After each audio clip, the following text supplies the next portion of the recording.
fitness industry.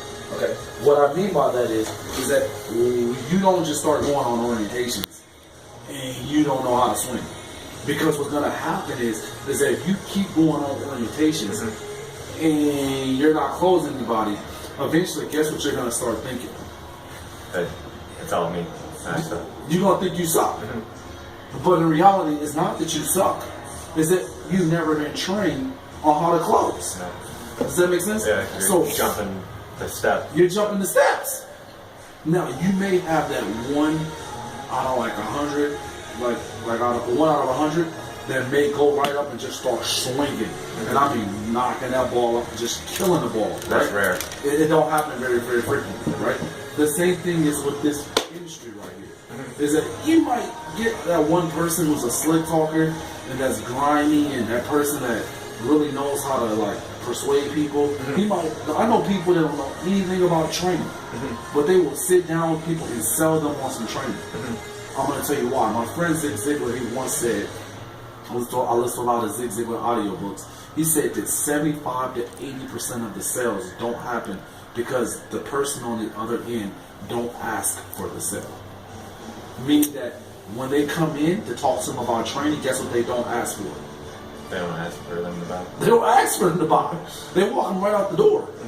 And the reason why they walk them out the door is because they don't have the confidence to close somebody on the program. All right? So that's why with a person like you, what I've learned, and I know I'm super smart with this, is that I've learned that people that have like real certs, what I mean by real, is they have like NASA, ACS, they have like real, like genuine, like they have good certs, or they either have like a exercise and science degree or kinesiology degree. Their minds think differently, right? So they're more accustomed to this kind of system. You know why? Because they like, they like working on the TFL. They like working on the IT band. They understand that you just can't take somebody out there and just start working them out. They understand this already, right? So for them, this is a way easier process because it already processes in their mind that this is how training goes. Training doesn't work like this. You don't take somebody whose first time is, it don't matter if it's their first time or their 20th time in the gym. You don't ever take somebody out on the floor without doing some type of an assessment. Is that true or false? That's very true. So we got a few different tests that we like to run on people. All right, some we run overhead squat test, we run a core test, and a push-up test. All right, and sometimes people even do like a VO2 test, so they do a target heart rate test. They kind of see where you are for endurance-wise, for aerobic-wise, right? So the reason why I think that for me, and I try to share this with people that I'm around that I really want to see do very well in this business, you have to take them through the first things. Like you have to check their squats out, right? Because remember what we just talked about is that once I got all the information I need, right? Once I take this piece of paper here, watch these questions that I ask.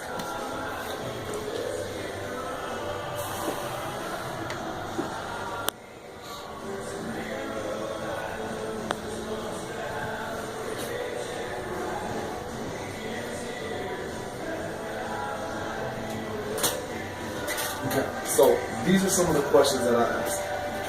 So when I got their body fat percentage, let's say your body fat percentage is 35%, okay? And you weigh 225 pounds. Alright? So the first thing I'm gonna do is I'm gonna figure this out for them. So I'll do something like this. Okay, I'm Kathy, you're Kathy, okay? Because Kathy is a person who really close speak to you. It's not just what we do over here in Utah Fitness. You get that right? Yeah. So pay attention to this.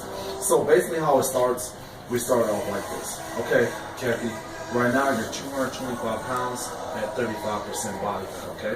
Alright, so based off our chart right here that is designed by the American College of Sports and Medicine at 72 years old at 35% body fat, alright, that puts you in a healthy category range, okay? So that's a good start.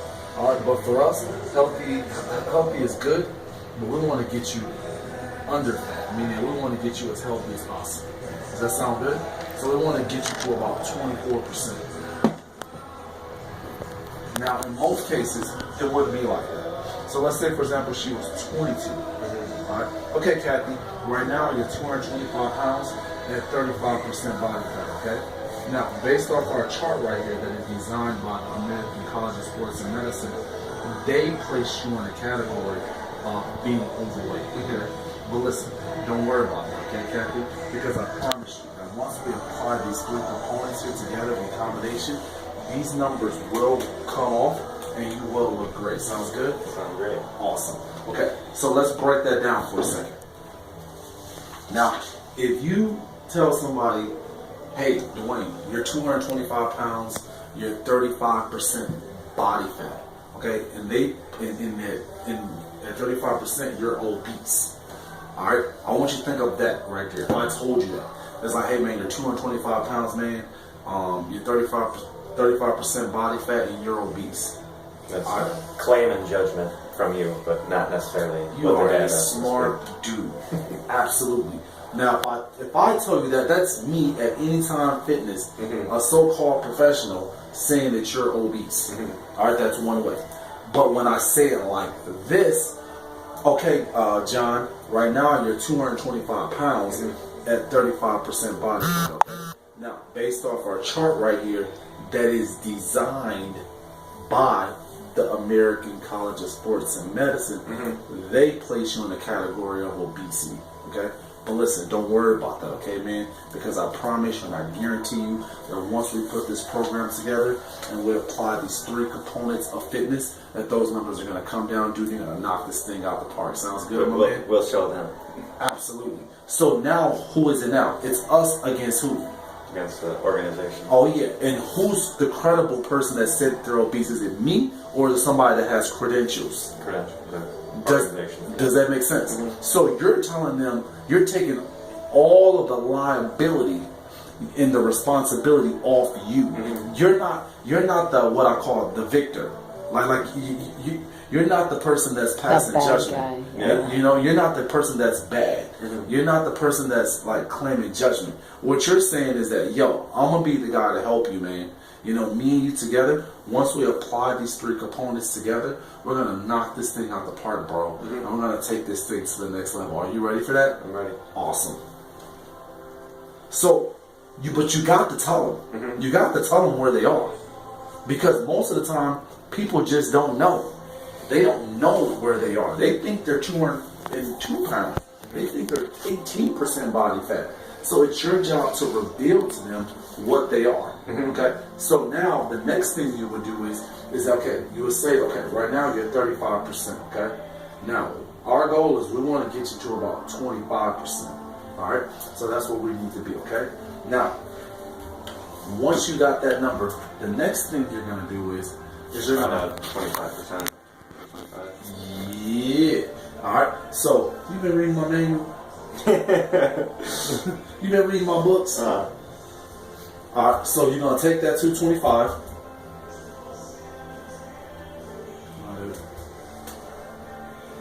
You're going to take that 225 and you're going to multiply that by 0.35%.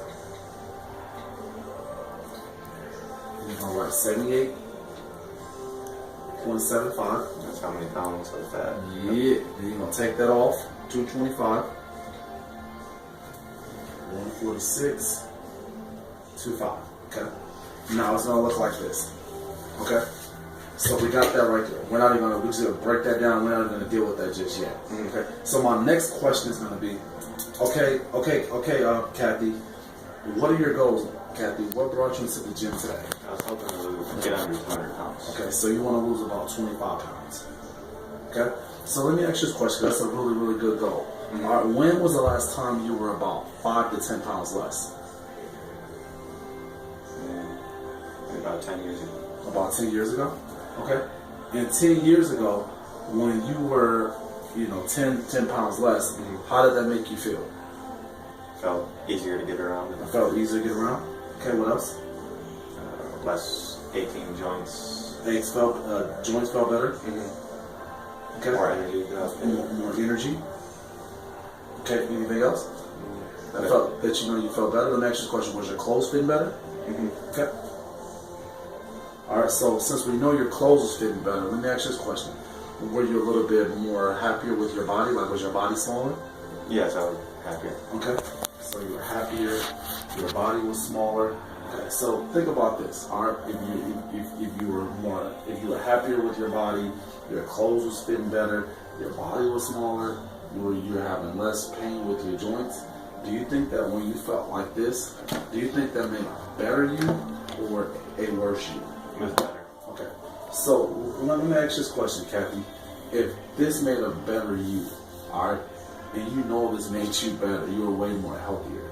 Okay. Do you think it's better for you to get back to this, or you want to continue to keep seeing your joints get worse, seeing your body get worse? Which one's better for you? I want to get back to that younger me. That younger you. Okay, awesome. So what I want for you is, Kathy, is that I don't want anything to stop you from getting to make you better. Are you gonna let anything prevent you from being better for your joints, for your back, to get back to those clothes you like to wear, to get back to that body that you once had? Are you gonna let anything stop you? Nope, I'm fed up with excuses. Okay, perfect. So what we're gonna do is we're gonna figure out exactly how to make these things happen. How does that sound to you? That sounds great. Awesome. Okay, so let's stop for a second. Okay. So what do you think the whole purpose was for me to get you to say exactly what you used to feel like and the things that you wanted? What do you think my purpose was? To put the visual imagery and this dude's a genius. Absolutely. So the whole purpose is that I wanted you to reminisce. I wanted you to paint that picture in your own mind. See, I'm like Michelangelo. Okay, my job is I paint pictures. That's what I do. That's who I am. So you got to get the prospect to paint a picture, a visualization in their mind. All right, you got like a 10 billion sensor receptors in your mind. Okay, if you can get that thing to start flowing and you can get them to start putting images, using their imagination of what they used to look like, and you get them to attach themselves to they want it now, this process is going to be a lot easier. Now, I've already got you to tell me what you wanted, right? Now, my next thing is going to be just like this. Okay, so we know what we want to get done, okay? And you said you want to better you, right? You said you want to get back to how you used to be. Okay, if it was 3 parts in your body that we could change right now today, snap of a finger, which 3 parts would they be? My butt, gut, and Okay, so your butt, your stomach, and your arms? my thighs. Okay, thighs. Awesome. Okay, so let me ask you this question. All right, so what is it specifically about your butt that you really want to change? It's too big. It's too big. Okay. So when you say it's too big, is it just like too wide, or like what is it?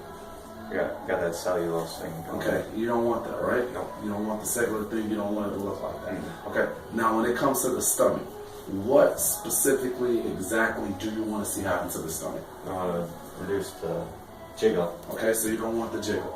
Okay, so you don't want any excess body fat, correct, around the stomach. You don't want a tube, correct? Okay. Okay, and the thighs. What is it specifically about the thighs, Kathy, that you just got to see happen, that you really want to see? Still too thick of a fat layer. Okay, it's too much fat. Okay, anything else about it that you really want to change? You want to see it lean? Yes, exactly. Perfect. Okay, so let me ask you this question. Now, when it comes to the butt, all right, getting that butt lifted, seeing it toned, seeing it shapely. Okay, do you know exactly how to work? Do you know exactly how to work the thighs and how to work the butt to where it's sitting? You don't want it wide, right? Right. Okay. And when it comes to the stomach, all right, and working on those obliques, all right, working on the internal and the external part, do you know exactly the time under tension, the tempo, and the speed to actually do that? I don't. Okay. Now, when it comes to the thighs, right? All right, you want to work on the thighs. You don't want to mass them. You want to see them lean. Okay. Now, when it comes to getting them lean and seeing the definition and getting some of that excess body fat down, do you know exactly time under tension? Do you know exactly the different variations so they're not becoming massive? So you're hitting all those layers of fat. Do you know exactly how to do that? No, I don't. Okay. So what I want you to think about, all right, if you really don't know how to get the thighs more, to get them more shapely and to get them less body fat. If you said you really don't know how, to get the stomach nice and flat where you're working on those internal and external obliques. All right, since you said you don't know how, all right, what do you think the likelihood of these things happening if you don't know how? Do you think it's hard? Or do you think it's low? I think it's low. Okay, so if you know for a fact that it's going to be low, okay, and you know that you really don't know, all right, do you think that if you don't know, do you think this is going to happen? Or do you think you need a little bit of help with these things? A little bit of help. Okay, perfect. Help my confidence. So what I'm going to do is we're going to talk a little bit more about getting you some help. Sounds good? Sounds great. Awesome. Now, what do you think the whole process was all about with this? What did I first make you do? Tell me what. What my problems were. And what you wanted. Okay, so now that I got you to tell me again, this whole process is you're telling me what you want.